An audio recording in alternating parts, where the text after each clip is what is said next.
तर उद्यापासून रेल्वेच्या तिकीट दरांमध्ये दरवाढ जी आहे ती लागू होणार आहे। साधारण नॉन एसी श्रेणीतील रेल्वे गाड्यांसाठी ही दरवाढ असणार आहे। सेकंड क्लासच्या 500 किलोमीटर पर्यंतच्या प्रवासासाठी भाडेवाढ नसणार आहे।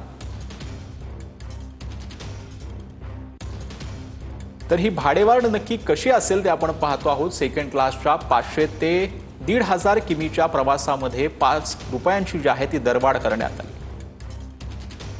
तर 1,501 ते 2,500 किमीसाठी 10, तर 2,501 ते 3,000 किमीसाठी 15 रुपये अशी दरवाढ असणार आहे। स्लीपर क्लास सर्वसाधारण आणि प्रथम श्रेणी साधारण तिकिटाच्या दरामध्ये प्रति किमी 0.50 पैशांची वाढ असणार आहे। तर नॉन एसी द्वितीय श्रेणी स्लीपर क्लास आणि प्रथम श्रेणीचे तिकीट दर हे 1 पैसा प्रति किलोमीटरनं वाढवण्यात आलेले आहेत।